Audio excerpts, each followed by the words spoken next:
In the ancient kingdom of Ndufu, there lived a king who was the wealthiest and most powerful in the region of Ikwasa. The king's name was Ezomuwai. Ezomuwai was a giant, greatly feared across the 7 villages of Ikwasa because he was a great warrior.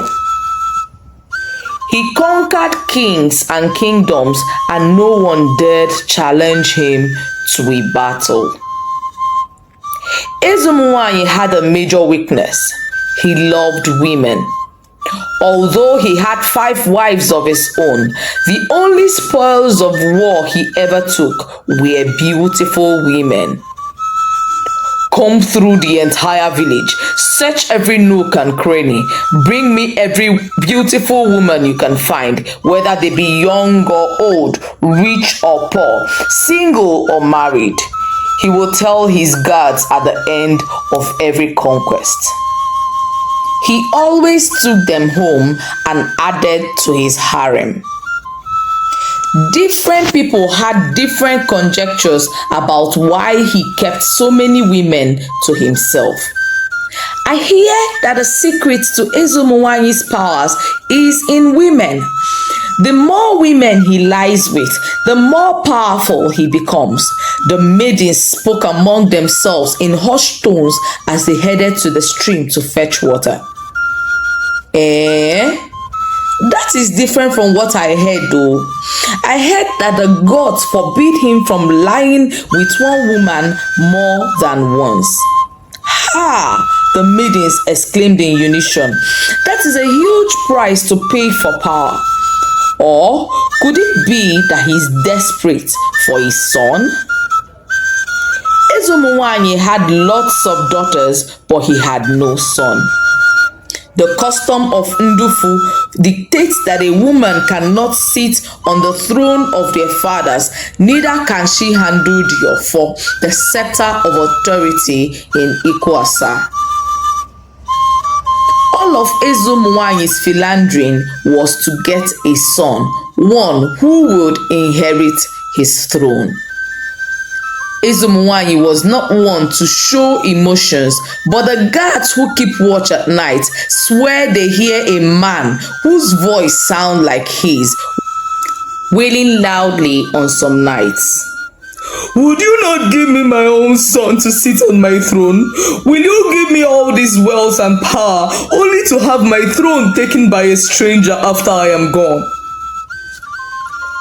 The older Ezomuwai grew, the less battles he went for. One day, during the planting season, the farmers of Ndufu had gone to the farms with their families, their servants, and hired hands. Everyone was busy in their farm when Calamity struck. A group of young armed men attacked the farmers in their farms. A lot of people were hurt, injured, and maimed. Some maidens were raped and forcefully taken from their families. Such a thing had not happened in Ndufu for a very long time. The villagers trooped to Ezomuwai's palace to lay complaints of what they had encountered in their farmlands. They wailed as they went, grunting in pain and broken from the calamity they had suffered. There was confusion all over the land of Ndufu. Who could be responsible for such mischief?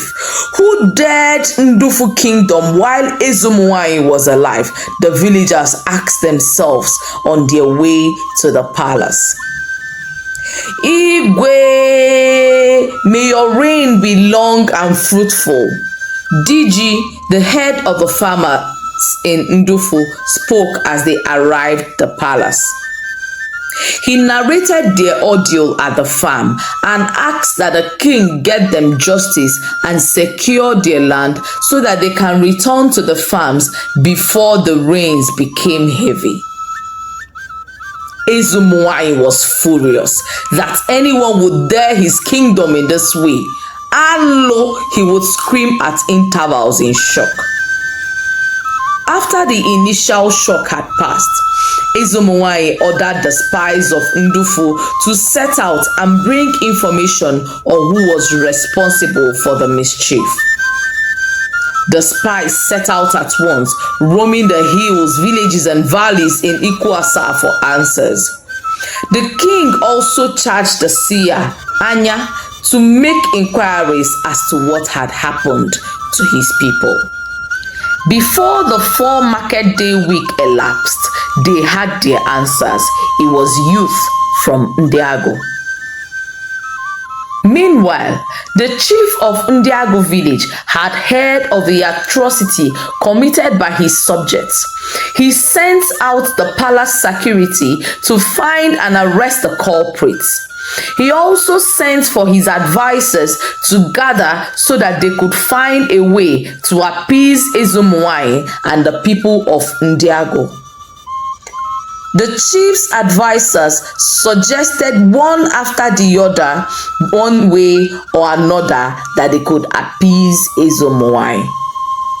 Let us send him emissaries bearing our gifts of apology. No, he will send their heads back to us on a platter, said another chief. Let us wait for him to come, then we can talk things out.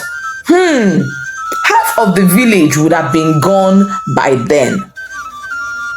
Let us exploit his weakness. Let us send him 12 beautiful maidens to add to his harem.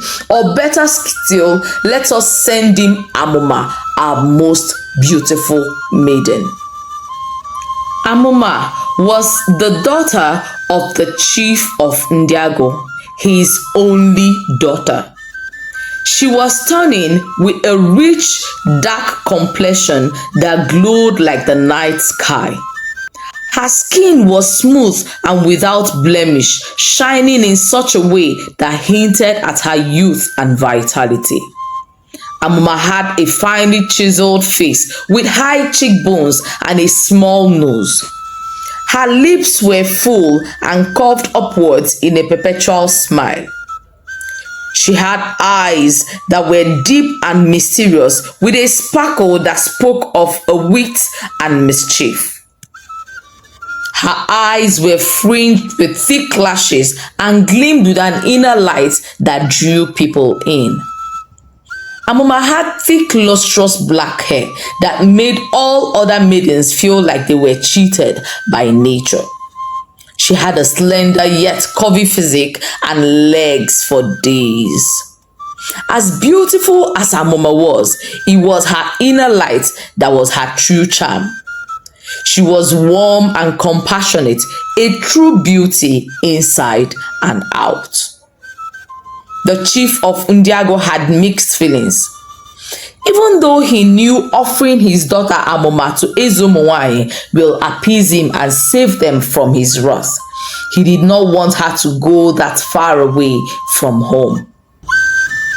"We will do it," he said quietly as he rose from his throne. "We will send Amuma to Ezomonwaye." Preparations began immediately. The chief of Ndiagu and his subjects began to collect gifts of appeasement for Ezomonwaye. Amuma had agreed to be given to Ndufu people as an atonement for her people's errors. They put together gifts of tubers of yam, cattle, and livestock, and they began the journey to Ndufu. Ezomonwaye was in a meeting with his chiefs when the emissaries from Ndiagu arrived. They were accompanied by young men carrying the gifts and young maidens singing a dirge-like song asking for mercy. The melody and lyrics of a song were enough to calm the fury in Ezomonwaye's heart. Ezomonwaye rose, looking for the lead singer. Amuma was the lead singer. Ezomonwaye wanted to see who had a voice with such melody. Amuma lowered her gaze, removing the veil with which she covered her face, and knelt before Ezomonwaye. Her melodious song asked the king to take her and let her people in Ndiagu be forgiven for their error. For an entire minute, the palace was silent save for the tunes of a flutist on his flute.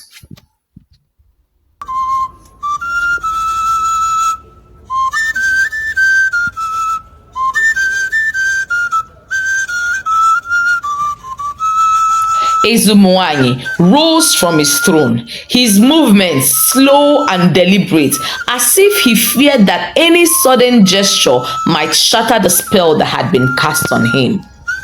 He let his eyes wander, savoring every detail of her beauty.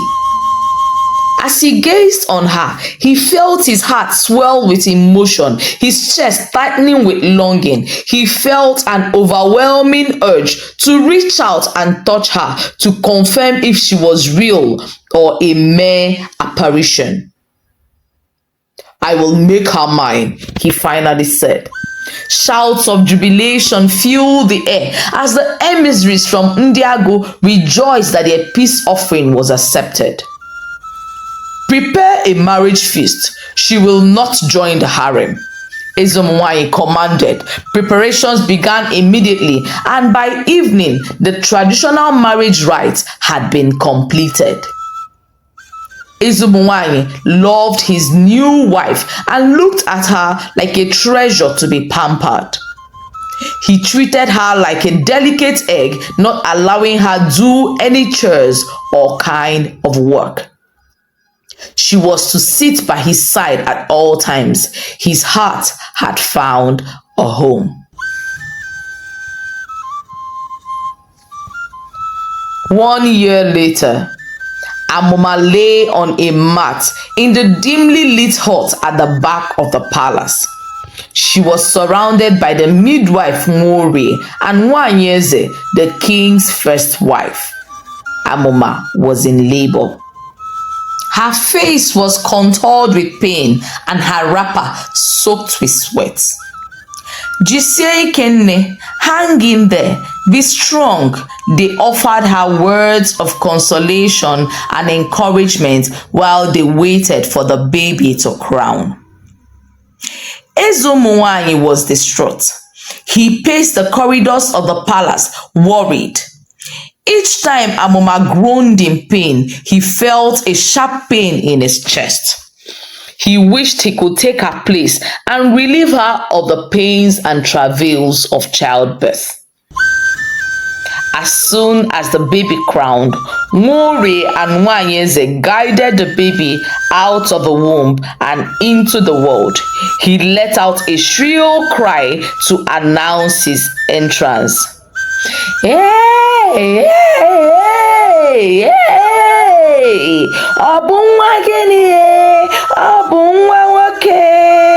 the women announced that he was a boy and jubilated and danced around with joy. Ezumuanyi could not contain his joy. He ordered for 21 rounds of mponani to be shot in celebration of his son's birth. On the 7th day, after the birth of Ezumuanyi's son, they held a naming ceremony according to the traditions of the land. It was the biggest feast Ndufu ever saw. The boy was named Ezennea, the heir to the throne of Ndufu Kingdom. Ezumuanyi and Amuma were overjoyed, and their love grew even stronger in years that followed.